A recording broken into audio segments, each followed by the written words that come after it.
Hello, and welcome to volume 331.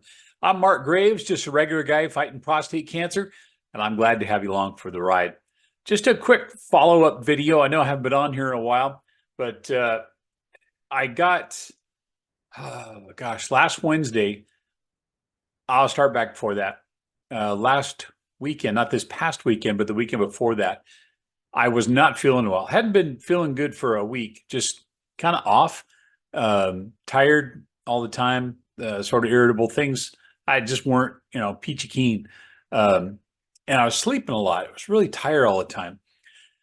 And so as time went by, I started to notice I got pain in my back. So I had pain around where my kidneys are, and it would switch off. One day it would be the left side, next day it's the right side, then the left side, then both sides.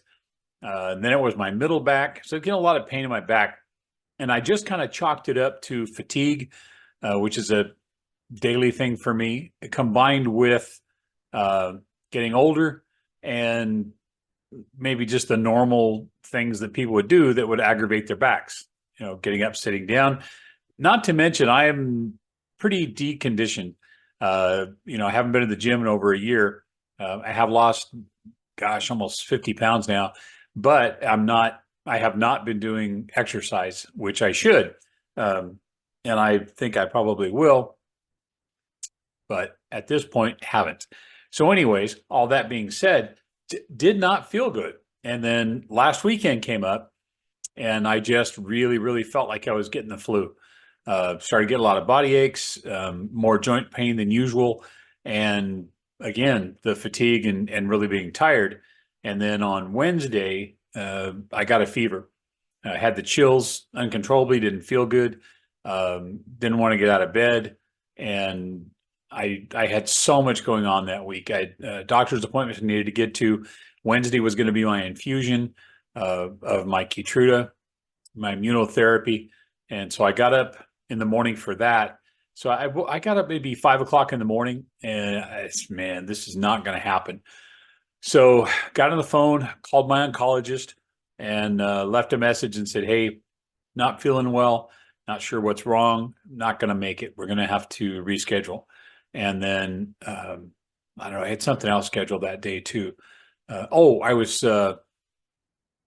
That was the next day. I had something else scheduled that afternoon. And so I went in and my wife was getting ready for work. And I said, and she said, well, you don't look good. And I had no color. I was very pale. So she took my temperature and I was still running one.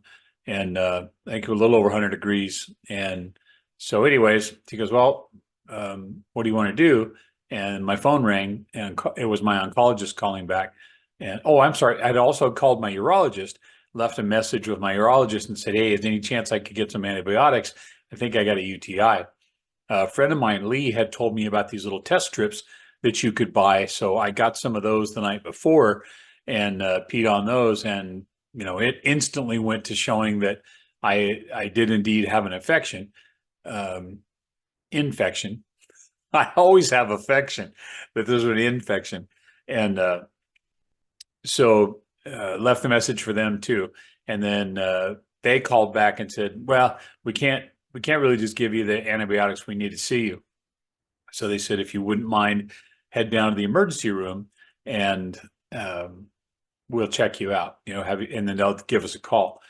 So I said, okay. So we called the ambulance.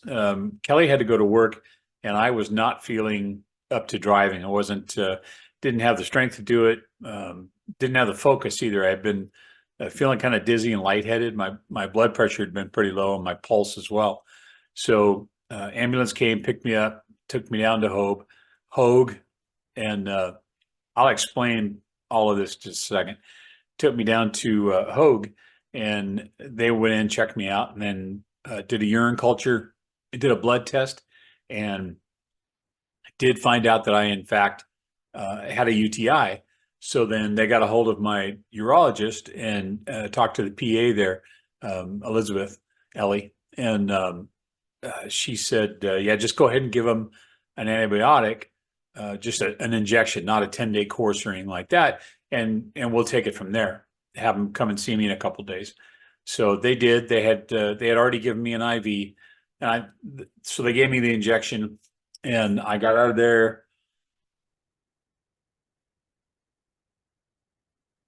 Sorry, that is so rude. I got out of there, I don't know, 6 hours, 7 hours. And so Kelly stayed with me. She had called work and said, hey, Taz is going to be in the hospital. So I got to go stay with him. And then she came home, dropped me off, and then went back to work. I still had a couple hours left that she could get some stuff done. Plus, she's very work oriented, which is she's a valuable employee. Instead of just saying, I got 2 hours left, I'll take it off. She went ahead and went back to work. But at any rate, so the antibiotics seemed to kick in pretty quick and started to work. So I felt a little better the next day, a little better the next day. And so that was last Wednesday. Today is Monday. And so I have been starting to feel better. Sorry. I went today for the follow-up visit with my PA, and she, it's one of those, like, we don't know why you're getting these. And I had gone for so long without getting any UTIs. They almost killed me back in 21. Was it 21? Yeah, the end of 21, the beginning of 22. That's why I was in the hospital 10 times. And they were extremely worried at that time because you can only take antibiotics so often, and then they don't do any good anymore. Your body builds up a resistance to them.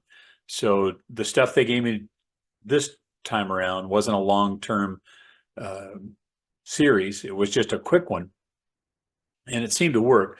So she's not really concerned right now about the UTI. Seems that it's cleared up. My urine is completely clear. I think in one of the videos we had talked after my cystoscopy that they put me on a new drug to control my urge to pee. And so she wanted to talk more about that.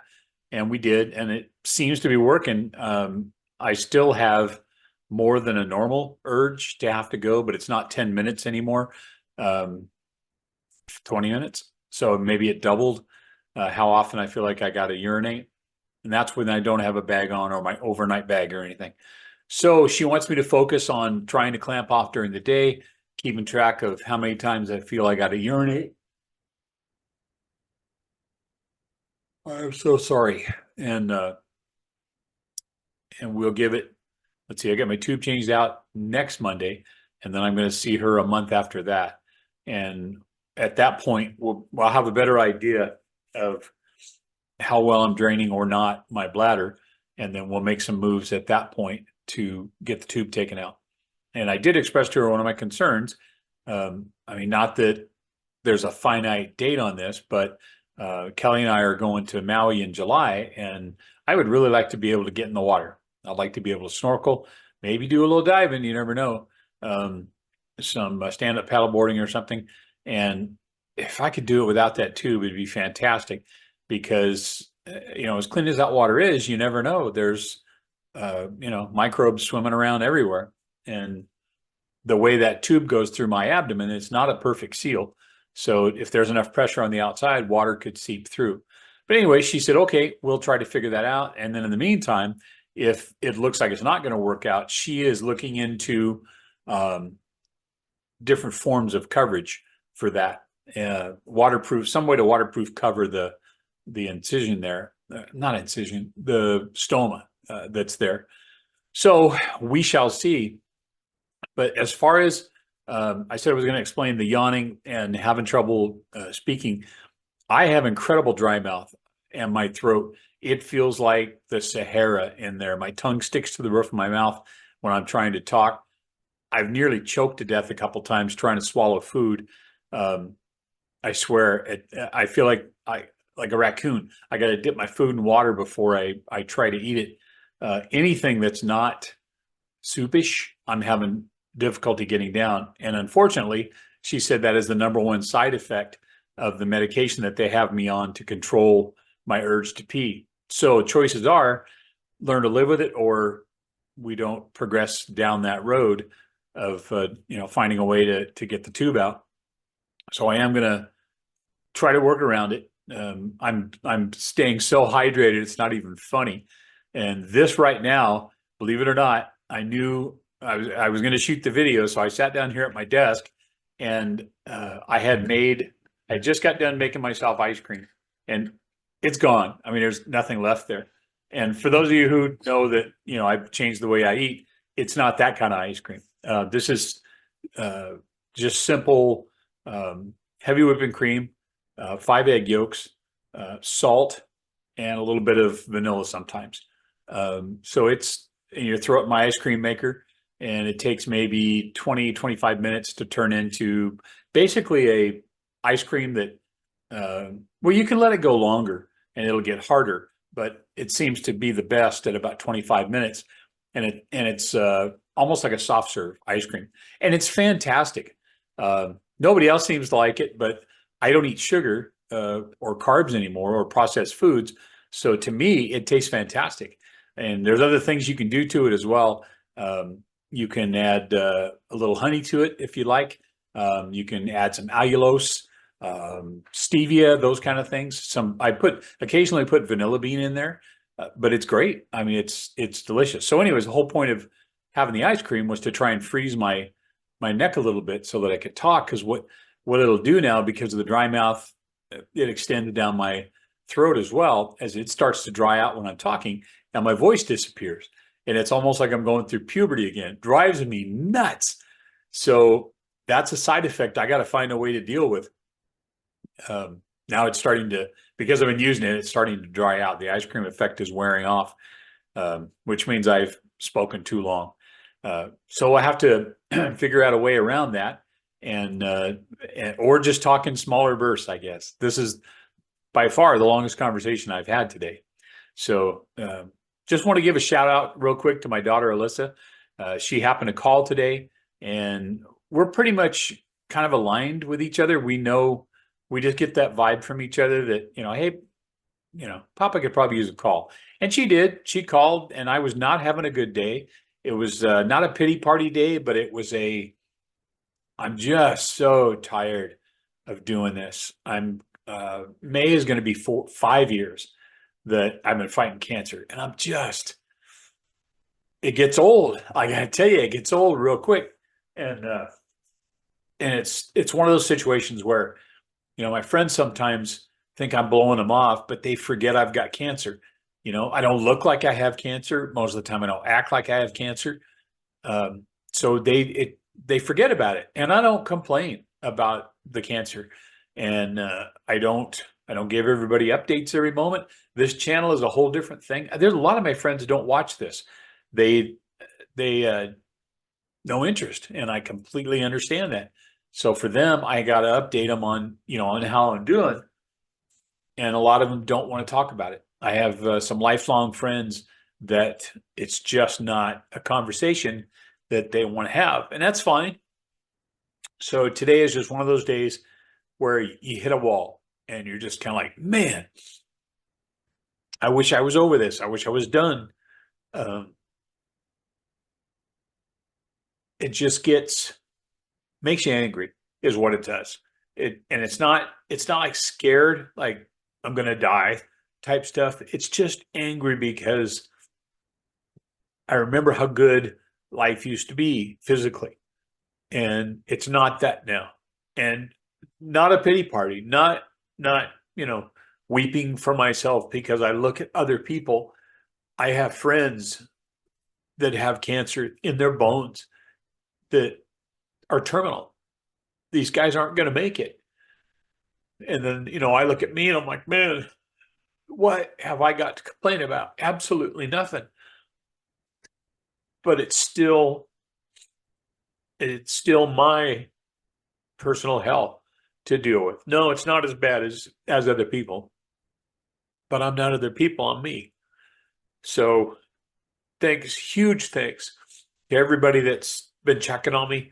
I did post up on social media that I was in the hospital. So a lot of people checking on me to see how I'm doing, my family, my friends, my kids. I really, really appreciate that. And it makes me feel good when you guys start sending me private messages and saying, hey, are you okay?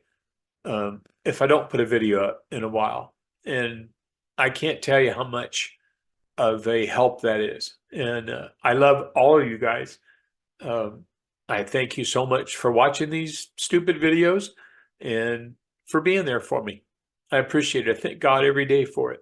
And so got a little weepy on this. Did not expect to go there.